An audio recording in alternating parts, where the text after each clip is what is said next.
नमस्कार, स्वागत है आपका एबीपी न्यूज में। मैं अखिलेश आनंद हूं और वक्त हो गया है जनता की आवाज को आप तक पहुंचाने वाले शो घंटी बजाओ का। घंटी बजाओ वो शो है जिसमें पब्लिक के मुद्दों को हम मंच देते हैं ताकि सोते सिस्टम को हम नींद से जगाएं। आज घंटी बजाओ में बात नफरत के उस कारोबार की होगी जो देश के सामाजिक ताने बाने को तोड़ता नजर आ रहा है।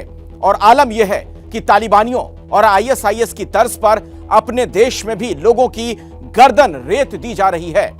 उदयपुर की घटना ने तो दहलाया ही था, फिर अमरावती का सच सामने आया। अब हर रोज लोगों को डराने धमकाने की जानकारी सामने आ रही है। शहर शहर धमकियों से आतंक फैलाया जा रहा है। नुपुर शर्मा के समर्थन में पोस्ट करने वालों को डराया जा रहा है, उनसे माफी मांगने के लिए कहा जा रहा है। माफी मांगने का वीडियो व्हाट्सएप स्टेटस पर लगाने को कहा जा रहा है। धमकियों की वजह से नागपुर में एक युवक को शहर छोड़ने पर मजबूर होना पड़ा। आखिर यह तालिबानी कट्टरता, आईएसआईएस जैसा आतंक कब थमेगा? कौन है इस नफरत का मास्टरमाइंड? तो देश में कट्टरवाद फैलाने वालों की घंटी बजानी बेहद जरूरी है। हमारी यह रिपोर्ट देखिए और 8422 840000 पर घंटी जरूर बजाइए।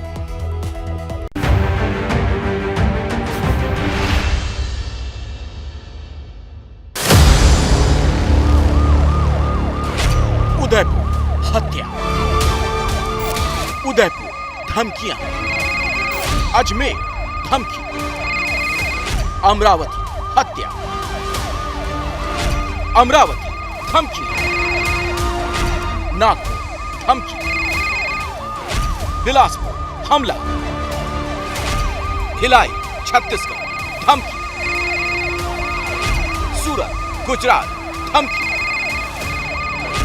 वृंदावन धमकी, पलवल धमकी,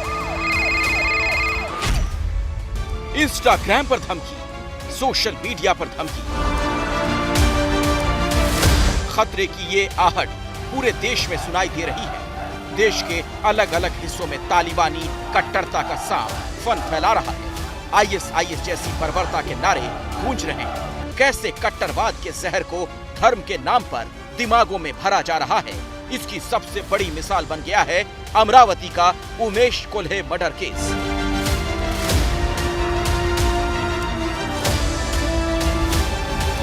यह है इस मर्डर केस का मास्टरमाइंड इरफान शेख। सूत्रों के मुताबिक इरफान शेख ने ही उमेश की हत्या के निर्देश दिए थे। इरफान अमरावती में रहबर नाम का एनजीओ चलाता है और लोगों की मदद के लिए मशहूर था, लेकिन फिर कट्टरवादियों की संगत में आ गया।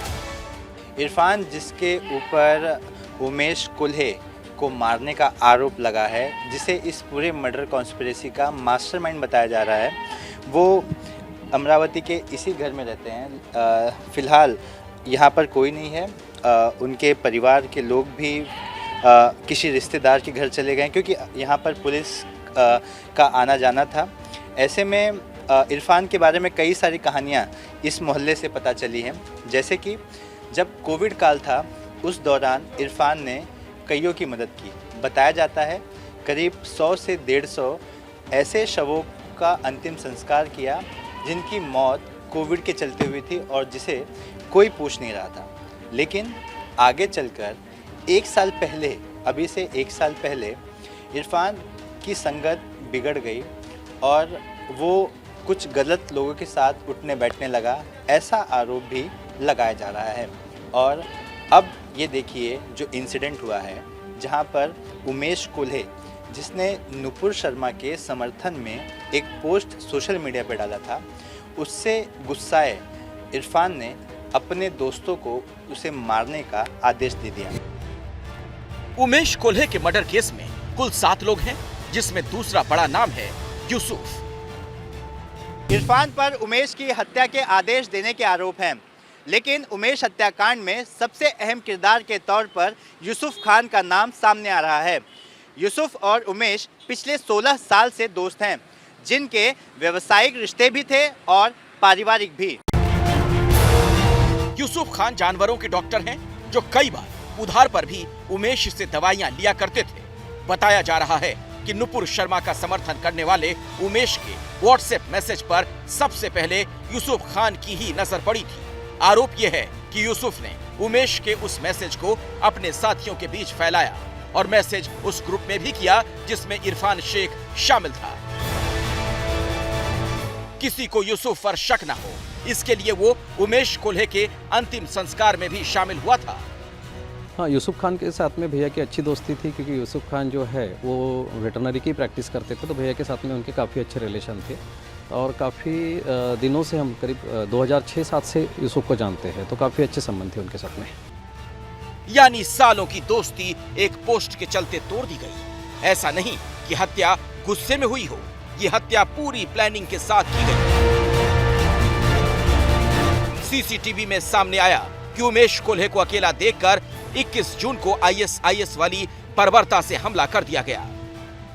उमेश कोल्हे की पोस्टमार्टम रिपोर्ट में खुलासा हुआ है, उमेश कोल्हे पर चाकू से सिर्फ एक हमला हुआ था। उस हमले की वजह से उमेश की दिमाग की नस, सांस लेने वाली नली, खाना खाने वाली नली और आंख की नस तक को डैमेज कर दिया था। चाकू के एक वार से उमेश को 5 इंच चौड़ा, 7 इंच लंबा और 5 इंच गहरा जख्म हुआ था। धारदार चाकू से उनके गले पर एक ही वार किया और वार इतना गहरा था कि उनका वहां पर इतना ब्लड लॉस हुआ कि उन्हें बचा पाना काफ़ी मुश्किल था। जो डॉक्टर हैं वो बताते हैं कि ये जो अटैक है, इस तरह के अटैक काफ़ी ट्रेंड लोग ही कर पाते, क्योंकि उन्हें पता होता है कि किस जगह पर अगर हमला किया जाए तो आदमी का बचना मुश्किल हो सकता है। यानी कट्टरता की आग में इरफान इंसानियत भूल गया और यूसुफ ने घर का भेदी बनकर दोस्त को ही मरवा दिया। 21 तारीख को हुए मर्डर में कुल 7 लोग गिरफ्तार हुए। कुछ ऐसा ही सच उदयपुर में भी सामने आया, जहां 17 तारीख को मर्डर की साजिश रची गई और 28 तारीख को कन्हैया लाल का मर्डर कर दिया गया। अब एनआईए मामले की जांच कर रही है, जिससे पूरी साजिश को बेनकाब किया जा सके। तो देखा आपने, उदयपुर से अमरावती तक पूरी प्लानिंग से खंजर से खौफ की कहानी लिखी गई। यह किसी एक सिरफिरे का काम नहीं था, बल्कि इसमें पूरा ग्रुप शामिल था। बाकायदा साजिश रची गई, हथियारों का इंतजाम किया गया, फिर ठंडे दिमाग से गला रेतने जैसी बर्बरता की गई। खंजर से खौफ फैलाने के साथ साथ धमकियों से आतंक फैलाया जा रहा है। जब धर्मगुरु भड़काएंगे तो भला लोग झांसे में क्यों नहीं आएंगे? जब धर्मगुरु धमकाएंगे तो लोगों को धमकियां क्यों नहीं आएंगी? राज्य है राजस्थान और शहर है अजमेर, जहां कुछ दिनों पहले ही अजमेर दरगाह के खादिम गौहर चिश्ती हिंसा और नफरत की बातें फैलाते नजर आए।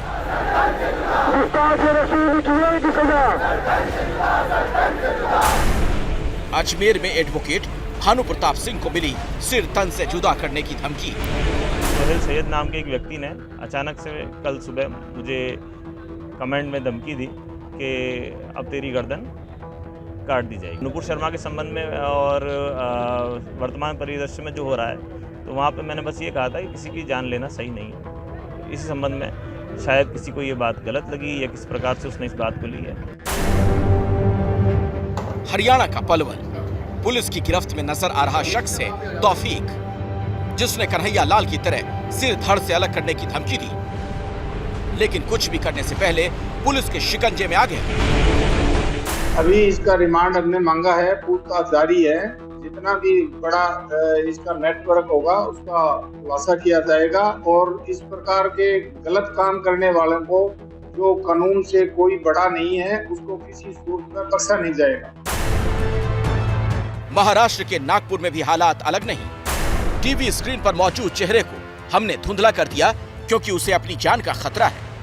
मामला महाराष्ट्र के नागपुर का है, जहां 14 जून को 22 साल के एक युवक ने नुपुर शर्मा के समर्थन में इंस्टाग्राम पर एक पोस्ट कर दिया था। उसी रात से युवक को धमकियां मिलने लगी थीं। अगले दिन यानी 15 जून से ही जान के डर से परिवार अपना घर बार छोड़कर अज्ञात जगह पर रहने के लिए मजबूर हो गया। मेरे भाई ने 15 दिन 16 दिन पहले सोशल मीडिया पे देखा देखी लोगों का एक स्टोरी पोस्ट कर दी, जिसमें हम लोगों ने कुछ भी ऐसा कुछ मेंशन नहीं किए कि हम लोग नुपुर शर्मा को सपोर्ट करते हैं, ये करते हैं, वो करते हैं। उसके बाद में हमको मैसेज आने लग गए तो हम लोगों ने रिपोर्ट डलवाई नंदनवन पुलिस स्टेशन में। उसके बाद में दूसरे दिन हमारा उन लोगों से संपर्क हुआ, तो उसके चलते हम लोगों ने माफ़ीनामा डाला इंस्टाग्राम पे ही। उसके बाद में दूसरे दिन उन लोगों ने रिपोर्ट वगैरह डलवाए, हमारे घर पे 100-200 लोग लेके आए। तो उसके बाद से हम लोग वहाँ से निकल गए। 15-16 दिन हम लोग बाहर रुके, 17वें दिन हम लोग घर आए।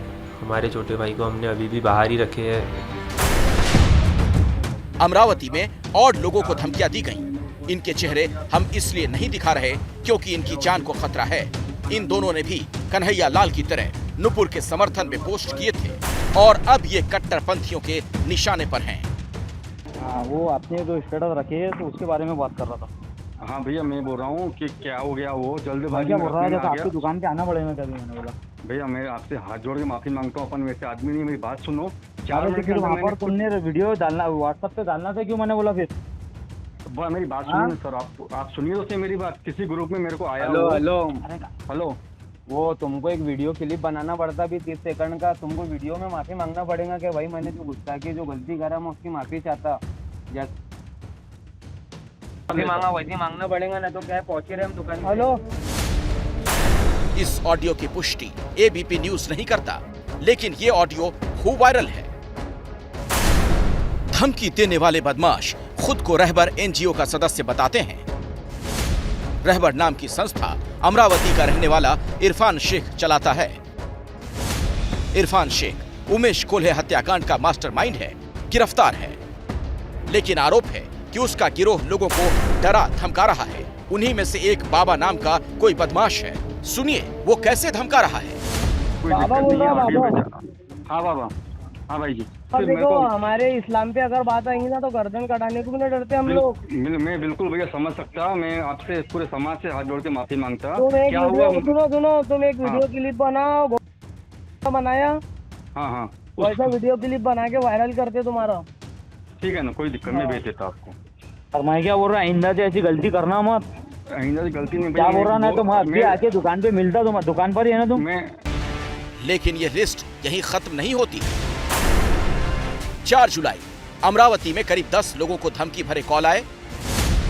3 जुलाई ओम मिश्रा और जय मिश्रा पर चाकू से वार। 2 जुलाई छत्तीसगढ़ के भिलाई शहर के 22 साल के युवक राजा जगत को कुछ लोगों ने जान से मारने की धमकी दी।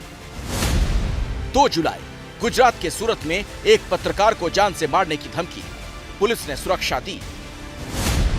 2 जुलाई मशहूर रियलिटी टीवी शो रोडीज की एक्स कॉन्टेस्टेंट निहारिका तिवारी को उदयपुर के कन्हैया लाल की तरह गला काटने की धमकियां मिल रही हैं। यानी शहर बदल रहे हैं, लेकिन कट्टरवादियों की बर्बरता वाली धमकियां आईएसआईएस की सोच याद दिलाती है। सवाल ये भी उठ रहा है कि इस सोच की मदद कौन कर रहा है। पीलीभीत में दावते इस्लामी की रखी गई गुल्लकों पर सवाल उठने लगे हैं। सवाल इसलिए उठे क्योंकि उदयपुर में कन्हैया लाल के हत्यारों के तार दावते इस्लामी से जुड़ते दिखे थे। इन गुल्लकों में इस्लाम के नाम पर चंदा मांगा जाता है, ऐसा चंदा जो ज़कात के चंदे से अलग हो। ज़कात में चंदा यानी आमदनी का 2.5% मुस्लिमों को देना, ये चंदा इससे अलग है। गुल्लक पर साफ लिखा है कि ये चंदा किसी भी इस्लामी या भलाई के काम में इस्तेमाल हो सकता है। इसी तरह पीलीभीत में दावते इस्लामी का स्कूल भी खुल गया है, जिस पर सवाल उठ रहे हैं। दावते इस्लामी एक आतंकवादी संगठन है। हमारे पीलीभीत के मौलाना साहब ने भी कहा है कि ये आतंकवादी गुट है और इनके जिलों में कई जगह इनके डिब्बे रखवाए गए हैं, जिसे हम लोग दान पात्र बोलते हैं। उसमें ये लोग पैसा इकट्ठा करके भेजने का काम भी करते हैं। ऐसी चीज़ें भी संज्ञान में आई हैं। वहीं सिर तन से जुदा के नारे लगाने वालों की वजह से कट्टरवाद का जहर और तेजी से फैल रहा है। इसी की मिसाल देखने को मिली गुरुग्राम में, जहां मानेसर में हुई महापंचायत ने मुस्लिमों से खरीदारी बंद करने और मकान किराए पर न देने की अपील कर डाली। पहचान छुपाकर जो भी यहाँ रोहिंग्या, बांग्लादेशी या पाकिस्तानी भी हो सकते हैं, उनकी पहचान करना, उनको बाहर करना, ये प्रशासन से मांग करते हैं, ज्ञापन दे रहे हैं इस पंचायत के आजगी के माध्यम से। वहीं बीजेपी विधायक टी राजा सिंह ने इस मसले पर विवादास्पद बयान दे दिया, जो मामले को सुलझाने की बजाय बिगाड़ने वाला है। आज मैं भारत देश के हिंदुओं को कम शब्दों में यही कहना चाहूंगा, सावधान रहिए, सावधान हो जाए, नहीं तो आप मारे जाओ।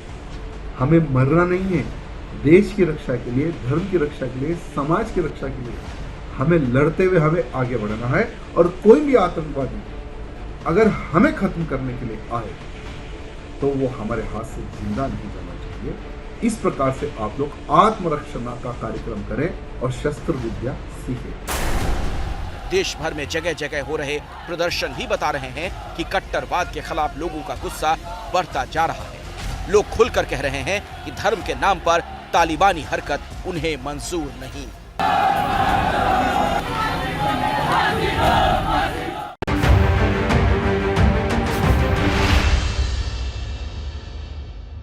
अमरावती के उमेश कोल्हे हत्याकांड से जुड़ी अभी की एक बड़ी खबर आपको बता दें। सूत्रों के मुताबिक इस हत्याकांड में एक और आरोपी शमीम की तलाश में जुटी है एनआईए। सूत्र ये बता रहे हैं कि जो 8वां आरोपी शमीम है, हत्या के बाद यह शख्स बाइक पर भागता दिख रहा है और सूत्र हमें यह बता रहे हैं कि यही शमीम है। ये देखिए तस्वीरें। सूरज ओझा हमारे साथ, हमारे सहयोगी जुड़ गए इसी खबर पर। सूरज, इस वीडियो को लेकर क्या जानकारी और मिल रही है? ये जो फुटेज है, सीसीटीवी फुटेज। जी बिल्कुल, देखिए एक बाइक पर 3 लोग सवार ऐसे दिखाई देता है फुटेज में। ऐसे में जो एक आरोपी है वो अभी फरार है, जिसको पुलिस ने आइडेंटिफाई किया है, जिसका नाम शमीम बताया जा रहा है।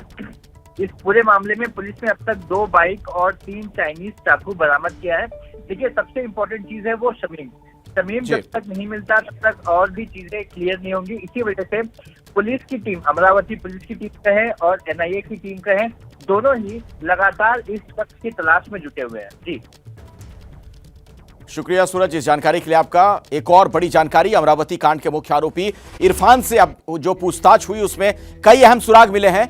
पुलिस को जांच में यह पता चला कि मुख्य आरोपी इरफान के खिलाफ इंदौर में रेप का मामला दर्ज है। इस मामले में पुलिस ने 2 बाइक, 3 चाइनीज चाकू बरामद किया। जिस शख्स ने उस चाकू की सप्लाई की, उसकी तलाश भी बहुत तेजी के साथ जारी है। इंदौर में इरफान के खिलाफ रेप का एक मामला दर्ज, यह भी एक नई जानकारी निकलकर सामने आ रही है। तो अमरावती हत्याकांड में लगातार जांच पड़ताल जारी। तो महाराष्ट्र में एकनाथ शिंदे की सरकार ने बहुमत तो साबित कर दिया, लेकिन ऐसा मत समझिए कि राजनीति का तूफान यहां से गुजर चुका है। दरअसल महाराष्ट्र की राजनीतिक सत्ता की असली लड़ाई तो अब शुरू हुई है। सदन में तो आज दोबारा शुरू हो गई, लेकिन बहुत जल्द यह लड़ाई सदन के बाहर सड़क पर भी दिखाई दे सकती है। और इस सब के बीच उद्धव का वर्तमान और उनके बेटे आदित्य ठाकरे का भविष्य दांव पर लगा दिखाई दे रहा है।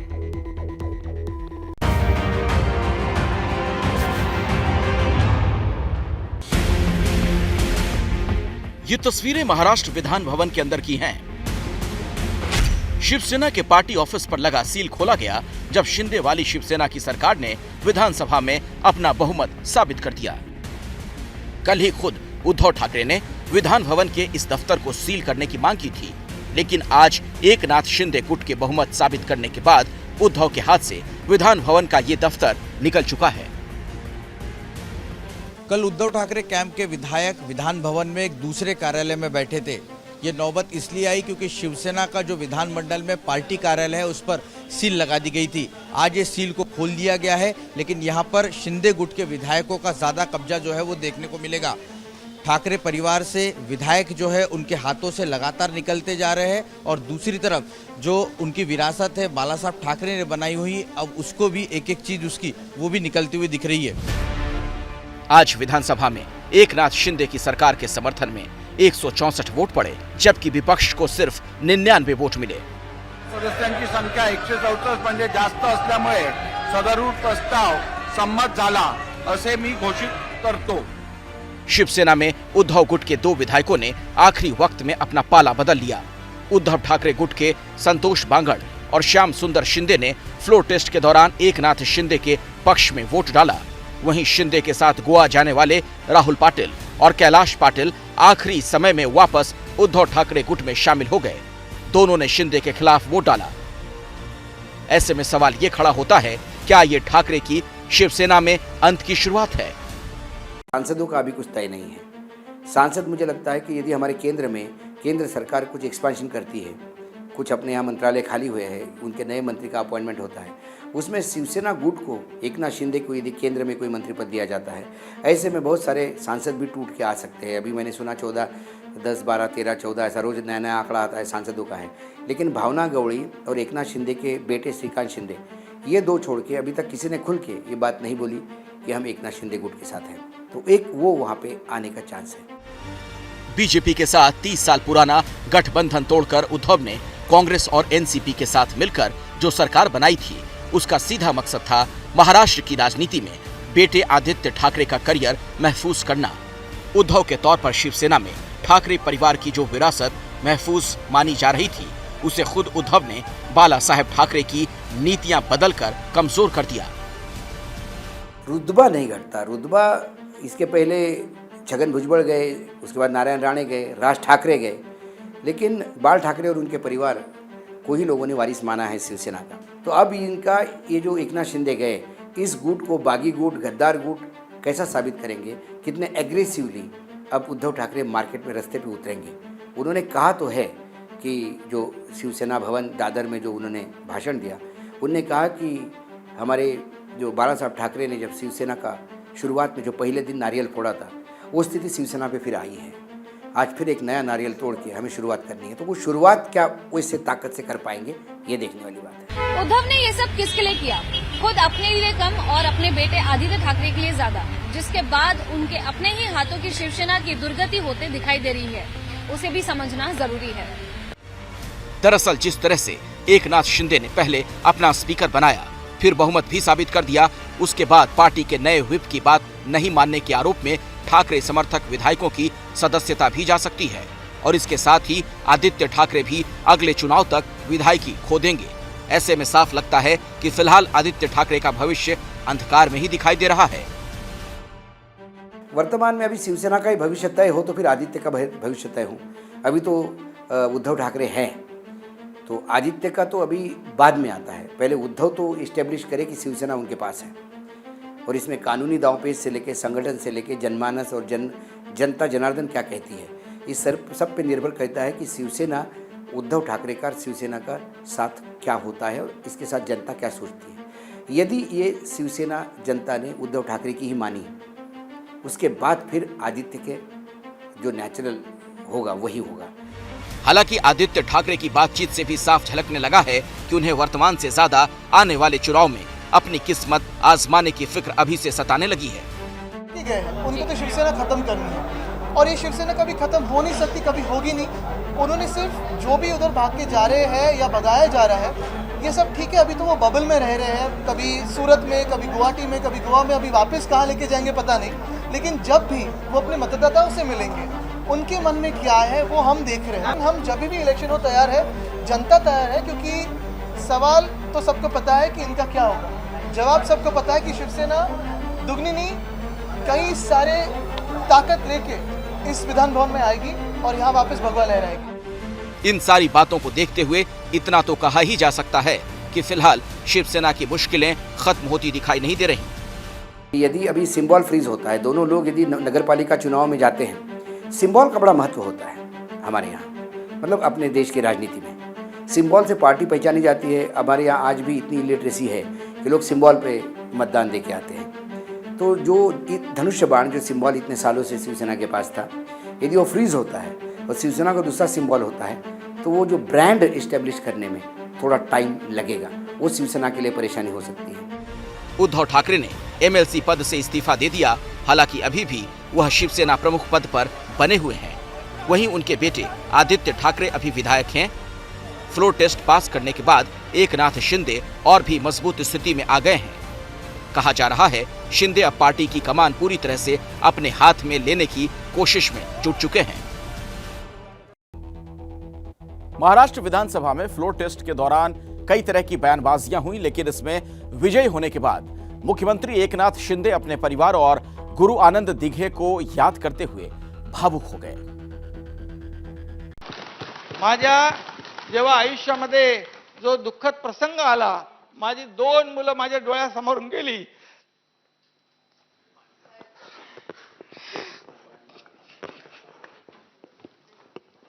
त्यावेळेस त्यावेळेस मला आधार दिला आनंद दिघे साहेबांनी मला आधार दिला.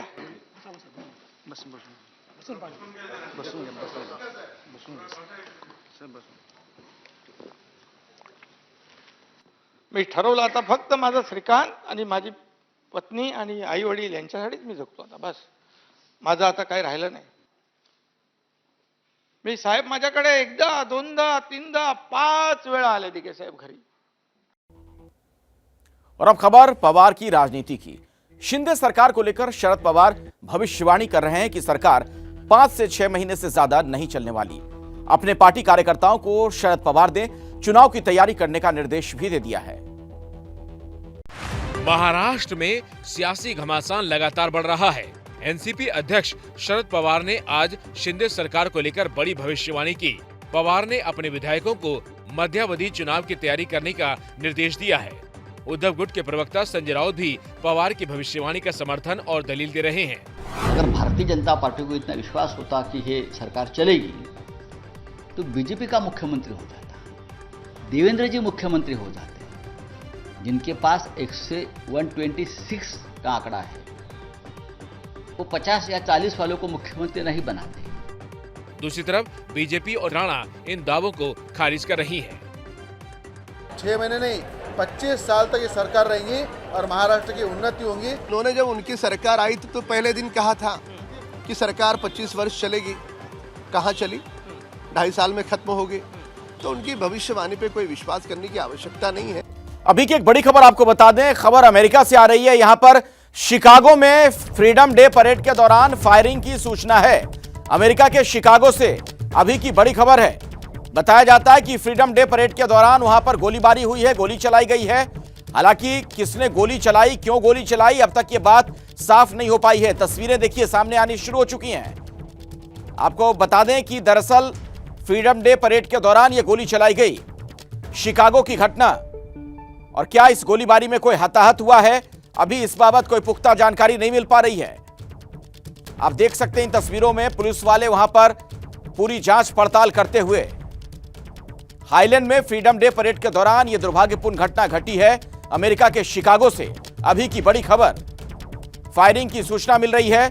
यह गोली किसने चलाई, अभी यह बात साफ नहीं हो पाई है. और उसका मकसद क्या था और क्या इस गोलीबारी में कुछ लोग हताहत हुए हैं, घायल हुए हैं, इस बाबत भी अभी पुख्ता जानकारी नहीं मिल पा रही है. और परेड के दौरान चूंकि फायरिंग की गई, जाहिर तौर पर ऐसे में कई सवाल हैं. फ्रीडम डे परेड के दौरान यह गोली चलाई गई है. गोली चलाने वाला कोई एक है या फिर क्या, ये सारी बातें अभी सवाल में हैं. आप देखिए कैसे पुलिस वाले वहां पर मोर्चा संभाले हुए नजर आ रहे हैं. आसपास की तमाम जो गलियां हैं, चप्पे चप्पे को खंगाला जा रहा है. ये देखिए कैसे एक पुलिस वाला वहां पर आसपास सघन जांच पड़ताल करता हुआ दिख रहा है. और आप देख रहे थे किस तरीके से बंदूक का वो निशाना साधता हुआ दिख रहा था गली की तरफ. शायद उसके पास इस तरह की कोई सूचना हो कि वहां कोई हमलावर छिपा बैठा है. ये आसमान से ली गई तस्वीरें जिसमें आप देख पा रहे हैं पुलिस वालों की. फिलहाल इसमें आप चहलकदमी देख पा रहे हैं. आसपास की जो मूवमेंट है उसमें सिर्फ और सिर्फ पुलिस वाले दिख रहे हैं. वो पूरा इलाका खाली करवा लिया गया है ताकि किसी तरीके से कोई अप्रिय वारदात ना हो जाए. और हमलावर को तलाशने की कोशिश लगातार जारी. ये आप उसके आसपास के इलाके की तमाम तस्वीरें. ये देखिए भारी संख्या में पुलिस बल वहां पर मौजूद और पूरे इलाके को घेर लिया गया है. सघन जांच पड़ताल लगातार जारी. अब सवाल यह बना हुआ है कि आखिर ये हमलावर कौन है. क्या किसी तरह की कोई आतंकी वारदात है या फिर कोई सिरफिरा इंसान है जिसकी ये करतूत है, क्योंकि अक्सर अमेरिका से इस तरह की खबरें आती रहती हैं.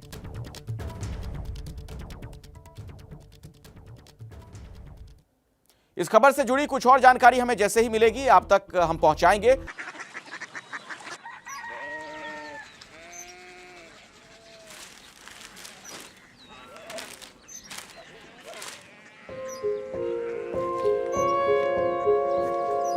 बाबा बाबा कोरिया सिटी जानिए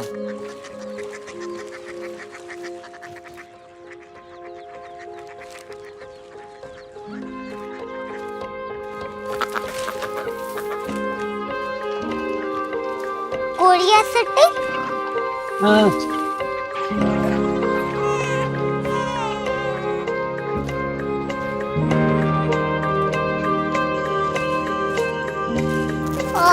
कोरिया सिटी कहाँ पे है?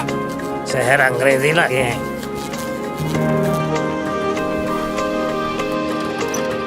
Korea city.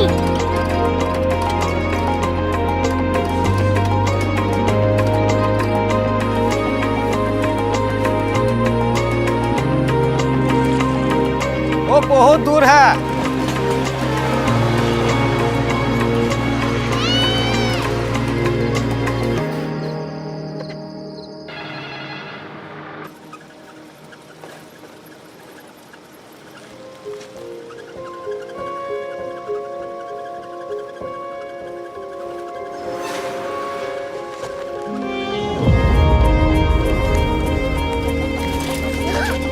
Korea city.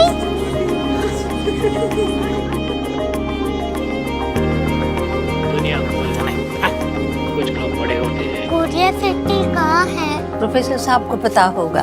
हो, ये छोटा वाला ग्लोब लगता है और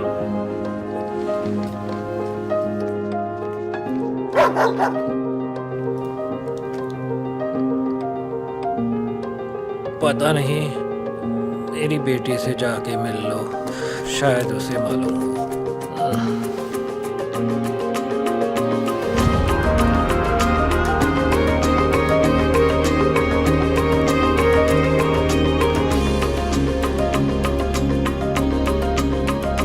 हाय,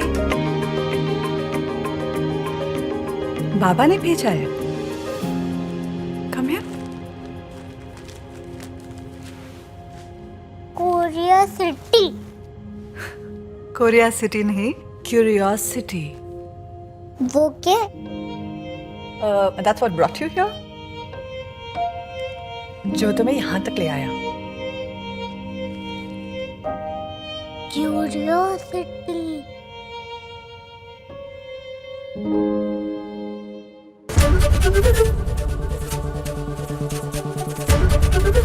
एबीपी न्यूज आपको रखे आगे।